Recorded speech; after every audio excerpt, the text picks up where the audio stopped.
छत्तीसगढ़ भूमिहीन कृषक मजदूर सहायता योजना 2026। तो आप सभी के लिए हम बात करने वाले हैं 10,000 रुपये सहायता राशि के बारे में, जो आप सभी के बैंक खातों में सीधे 10,000 रुपये किस्त की जो सहायता राशि है, जो आप सभी के बैंक खातों में जारी किए जाते हैं, जिसमें 5,62,000 लाभार्थी हैं।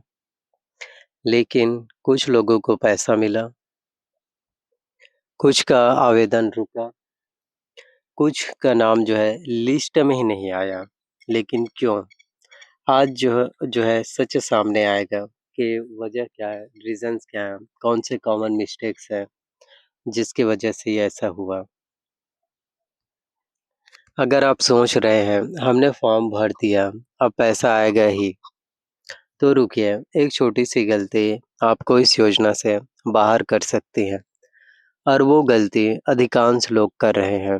वीडियो अंत तक देखिएगा, तभी आपको पूरी जानकारियाँ हैं, वो जो है फिर मिल पाएगा। भूमिहीन होना क्या है? भूमिहीन होना का मतलब है दूसरों के खेत में काम करना, दिन भर पसीना बहाना, लेकिन ज़मीन अपने नाम नहीं। ऐसे परिवार के लिए 10,000 रुपये क्या है? ऐसे परिवार के लिए 10,000 रुपये एक राहत है, एक सहारा है, लेकिन सिस्टम भावना नहीं देखता, सिस्टम जो है रिकॉर्ड देखता है। 5,62,000 लाभार्थी।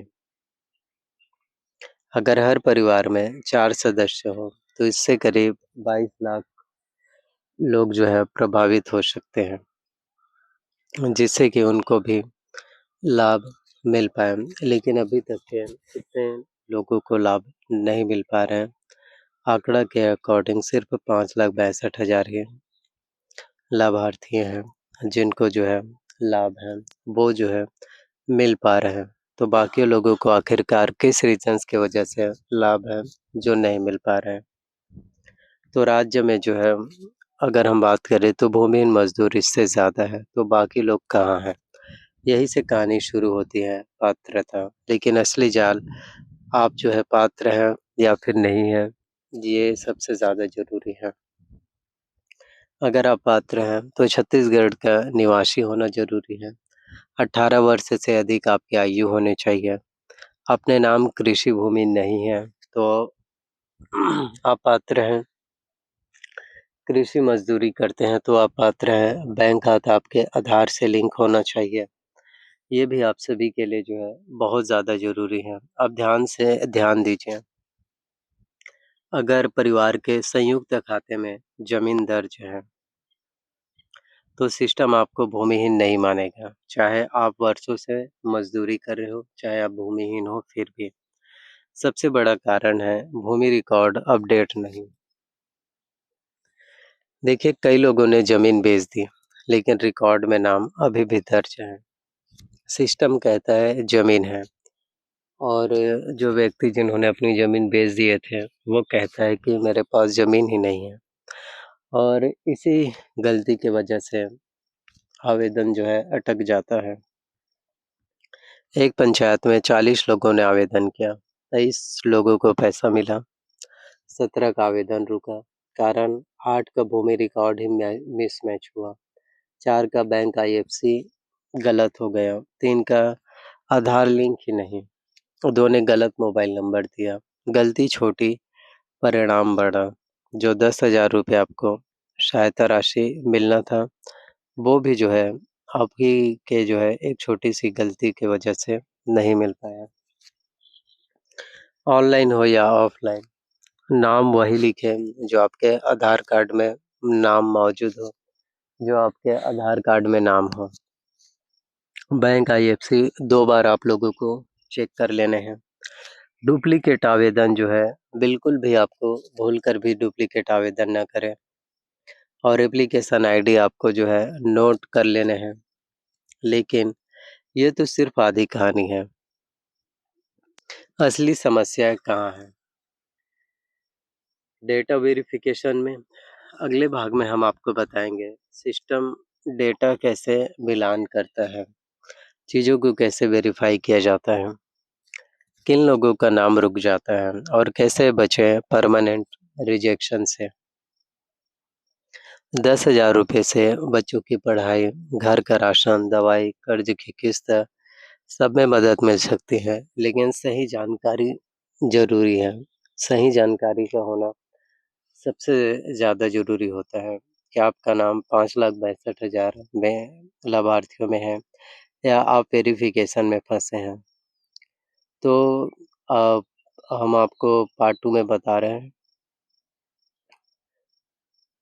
क्या आप जानते हैं फॉर्म सिर्फ़ पंचायत में जमा नहीं होता, वो डेटा कई जगह क्रॉस चेक भी होता है। अगर एक जगह भी मिसमैच हुआ, तो सिस्टम आपके फॉर्म को जो है रोक देता है कि फॉर्म में बहुत सारी गलतियाँ हैं, फॉर्म में बहुत सारे मिस्टेक्स हैं, त्रुटि हैं।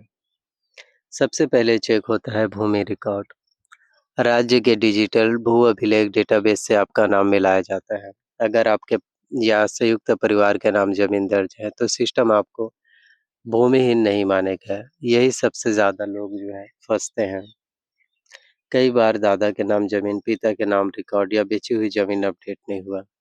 सिस्टम भावनाएँ नहीं समझता है, सिस्टम सिर्फ़ डेटा पढ़ता है।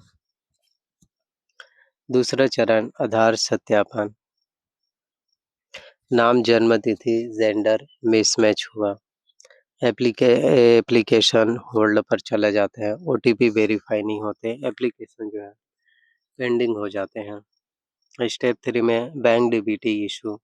तीसरा चरण जिसमें बैंक खाता चेक होता है, आधार सीडिंग, आईएफएससी कोड वैलिड है या नहीं, खाता एक्टिव है या नहीं। अगर खाता इनएक्टिव या बंद है, तो पेमेंट आपका फेल हो जाएगा।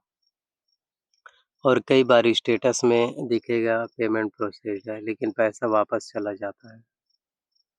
सबसे ज़्यादा रिजेक्शंस किस कारण होता है? भूमि रिकॉर्ड मिसमैच, आधार बैंक लिंक ना होना, नामी स्पेलिंग डिफरेंस, डुप्लीकेट आवेदन।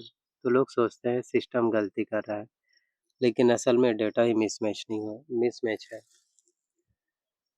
तो आई होप वीडियोस आपको पसंद आए हो। वीडियोस अगर आप लोगों को पसंद आए हो, अच्छे लगे हो, तो वीडियो को लाइक करना है।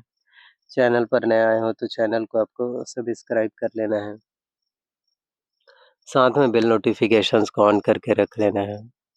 और जितना ज़्यादा आप लोगों तक वीडियोस को पहुँचाएँगे, शेयर करेंगे, इसी तरह से फिर आप सभी तक के जो है नए-नए वीडियोस, नए-नए अपडेट हैं, नए-नए जानकारियाँ हैं, वो भी मिल पाएँगे। तो कमेंट्स करके आप लोग हमें ज़रूर बताना। जो भी सवाल हो आपके, जो भी डाउट्स हों, ताकि आपके हर एक सवाल, हर एक डाउट्स का आंसर हम जो है कर पाएँ।